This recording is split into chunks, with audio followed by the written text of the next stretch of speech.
Liu, você já ouviu falar de Miyamoto Musashi, um dos maiores samurais da história do Japão? Ele era um mestre espadachim e nunca perdeu um duelo na vida. Ah, Goro, esse cara deve ser tipo o Batman do Japão, né? Ele realmente era habilidoso.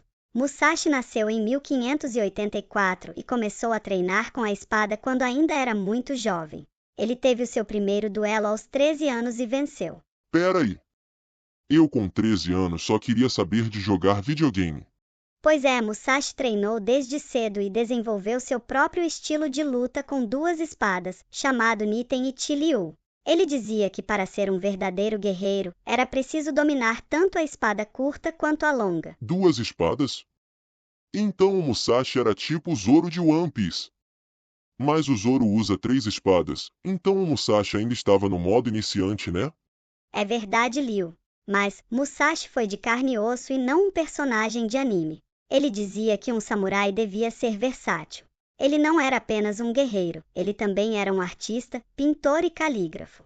Ele escreveu o famoso O Livro dos Cinco Anéis, onde compartilhou sua filosofia sobre a estratégia e a guerra. Então ele lutava, pintava, escrevia. Praticamente um samurai faz tudo.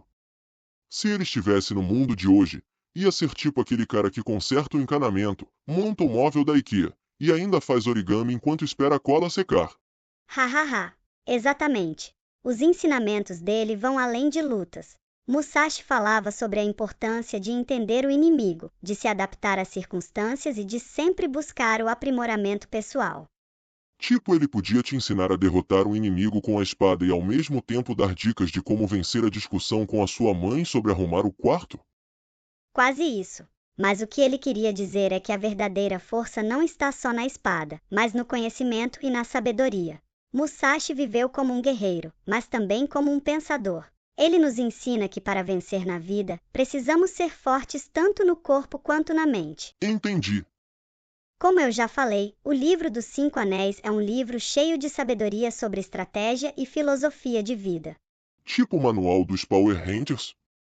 Cada anel dá um poder diferente? Não exatamente. Os cinco anéis no título representam os 5 elementos da filosofia japonesa: terra, água, fogo, vento e vazio. Musashi usou esses elementos para ensinar sobre as diferentes abordagens de combate e estratégia. Ah, então é mais como um manual de superpoderes de samurai. O elemento terra representa a base, a fundação. É sobre estar firme e forte, como uma montanha. Na luta, isso significa ter uma postura sólida e saber quando atacar com força. Tipo ser uma rocha, mas com músculos. Exatamente. A água, por outro lado, é sobre fluidez e adaptação. Assim como a água pode assumir qualquer forma, você deve ser flexível e se adaptar às situações durante a luta. Escorregando e derrubando o inimigo quando ele menos espera? Isso mesmo. O fogo representa agressividade e velocidade. É sobre atacar com paixão e intensidade, sem dar tempo para o inimigo reagir. Ah, tipo um dragão cuspindo fogo. Exatamente. O vento é sobre mobilidade e liberdade. Assim como o vento sopra por todos os lados, você deve ser rápido e imprevisível, não se prender a um único estilo. Legal, vou praticar isso correndo da minha mãe quando ela me chama para arrumar o quarto. Hahaha. Boa estratégia. E por fim, o vazio.